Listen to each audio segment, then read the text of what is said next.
I think it's a great time to be an independent filmmaker.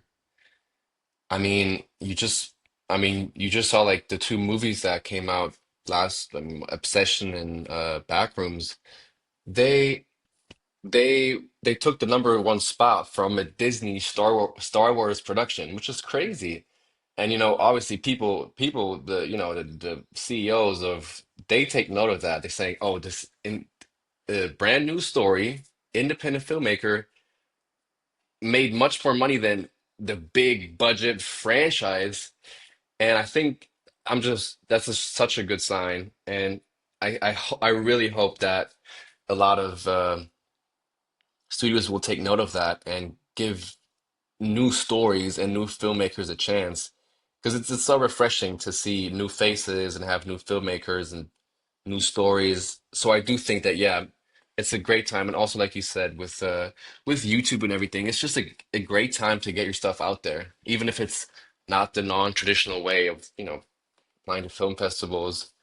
I'm honestly not really married to that traditional way. I'm happy to put my films on YouTube for now. I just want people Well, to see them.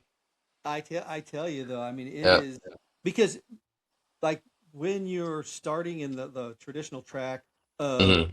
going all these getting someone to eventually greenlight your film, the Hmm. amount of compromise is insane. And Hmm. oh hey, we really like it, but can you Yeah. make these drastic changes to your story? Totally. And Yeah. and then you look at a person like Quentin Tarantino, who they just let him free reign, and he ended up Yeah. being really successful. But I think that this like Hollywood is being decentralized with not only you're shooting in Georgia, they got what New Jersey's got some stuff going on. I think Florida, people you're shooting outside of the country. It seems Hmm. like the power is no longer there now. Obsession. Did you see the film? I did. Yes. So now I watched a movie and I was Yeah. like, well, I love independent movies, but Hmm.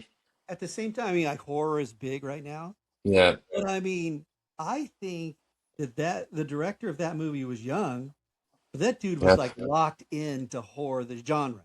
I mean, that Hmm. whole voyeuristic, where like I'm watching the movie, all of a sudden people are getting up like you're in a theater and someone's videotaping the film. You know what I mean? Hmm. I honestly Yeah. thought I was watching like a pirated movie. But Yeah. this Yeah. he's not like a hack. I mean, he's a Yeah. talented guy. I mean, that's the Totally. thing. Yeah. You had some amazing. I dug the female actress and the male, the No, they lead. were great. They were awesome. I mean, They I'm were like, how great. come I Yeah. haven't seen her? And she was crazy. Yeah. Like She was phenomenal. Really. Yeah. I was trying to explain the film because there's people that don't like horror, and it's not like a Yeah. traditional horror film where you're like a Hmm. slasher thing. I mean, it was like this dude's mind is crazy.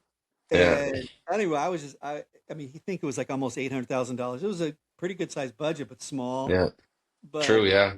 my thing is, he also had a lot of talent, and I think that this is the guys with money are going to be looking elsewhere. They're not going to be looking just in Hmm. the system. Yeah. But so other than that, as far as your acting is kind of turned toward directing, would you say Hmm. at the film school? At the moment, yes. I've in for the short films I have made, I've also acted in them. So I've kind of been doing both. So I've not completely made the switch to directing. I've been honestly doing both, and I enjoy getting to know more parts of the filmmaking process. Mm. Acting is one part, but yeah, now I'm really getting like the whole picture, like from the inception of the idea to making it come to life. Well, So you sure do find out that it's a collaborative art. I mean, totally, yeah. it's not like you can Hmm. say, Sam's going to go just grab a camera and do it all himself. I mean, you just, No, you you know. have to, yeah, Now, have to have a team. what is your not your project, but what Mhm. is your short film about?